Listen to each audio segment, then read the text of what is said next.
Hey everyone, welcome back to CryptoCache. Thank you so much for joining me here. I hope you're having a phenomenal day. Quick peek over here at Bitcoin, seeing what's going on. We are in an interesting pattern here. We're kind of double bottoming out. I know it's a bit of a stretch, honestly, just kind of throwing it out there. But there's also potential for this 0.236 fib level to hold at 67,500. We talked about that yesterday being an important level. We held yesterday, trying again here today. So it's an interesting little situation. So we're going to double check a couple of key factors here to start with liquidation and work our way down. I do ask you just hit the like button, comment below. And if you want to become a better trader, CryptoCache.tech is the site, link down below as well. So when we look at the price action, this last 7 days of liquidation, we can see there's quite a lot just below the price. We've known this for a little while. 67,000 down as low as 66,000 is that range that we have a lot of liquidation. Even as low as 65,500. 65.5 is that secondary concentration to the downside. So keep in mind we have more propensity to go lower because of that reason, right? But that's not exactly a reason to take a short. I'm just saying that in general, that is definitely a contributing factor. You got to recognize too that we do have a decent amount of volume in this range here at about 66,000.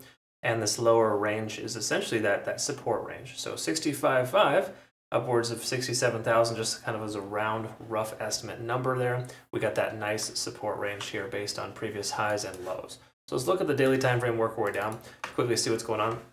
We got to recognize here on the daily time frame that we are honoring the 20-day SMA. We're still in good shape here. We haven't broken bearish yet. Okay, so try not to get too in your head about the fact that Bitcoin's pulling back. It is, of course, and it will possibly continue to, but we have some supports entering. We're entering the support range here. As we can see, a lot of moving averages are right there at 65,000. So my guesstimate here is that 65 to 67,000 will provide a decent amount of support if we travel into that range. Emphasis in the word if. We don't truly know.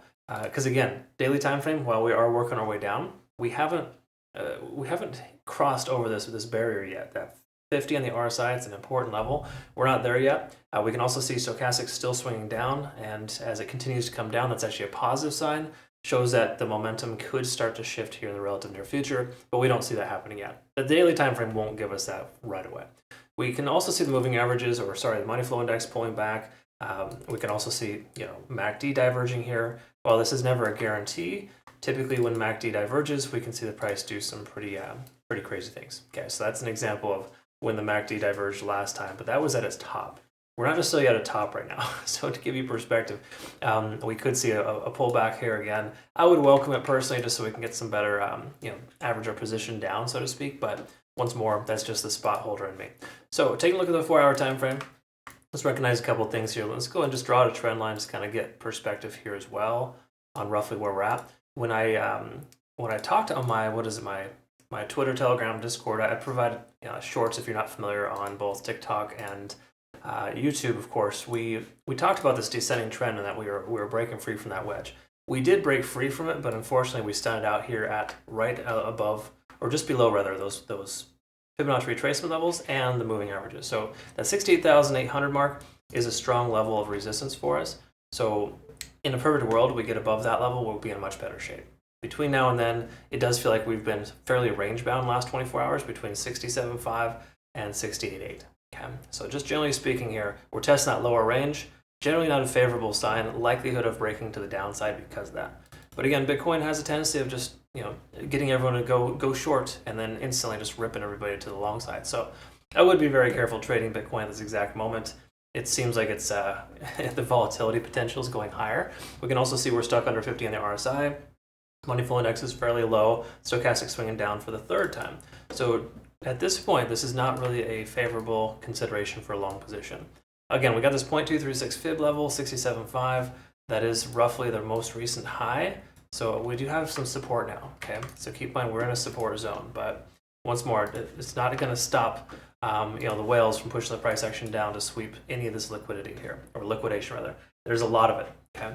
So I would just be very careful taking along with this coin here today. That's just my 2 cents on the overall situation here. So last but not least, let's go ahead and quickly note that we are underneath the cloud. The lagging span is now free and clear of the price action, and the conversion line switched below the baseline. This is 3 out of 3 reasons to consider a short and to absolutely, without a doubt, not consider a long. The first thing you want to look for in taking a long would be, at the very least, this is just a minimum requirement, is to break above this descending trend. Okay, establish a higher high for a change instead of these higher lows that we're seeing, or sorry, lower lows. So in this case here right now, I would just say it's best to avoid taking a trade. This is not a favorable situation at all. And again, I know a great chance that the price will just instantly recover for no reason at all. And that's common for Bitcoin. So just, again, if it can go wrong, it will go wrong. So I would absolutely recommend being very patient here and just waiting.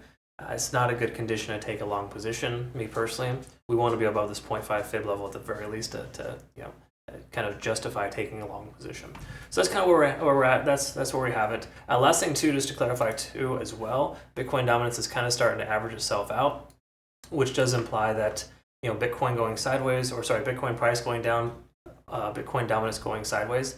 That does imply we could see some steady behavior for alts. In fact, most altcoins are averaging themselves out and doing pretty decent. But if we do lose this bottom, we start to trend towards the 66K range. Absolutely, the altcoins are going to suffer. So just be mindful of that. It's just an interesting little dynamic, but something to think about. I hope you learned something here today. Thank you so much for watching. Comment below if you get a chance. Join us again over on Twitter, Telegram, YouTube Shorts, and TikTok Shorts. Just trying to bring you everything as relevant as possible. I hope you have a good rest of your day, though. Thank you so much for your time. We'll see you in the next one. Bye-bye.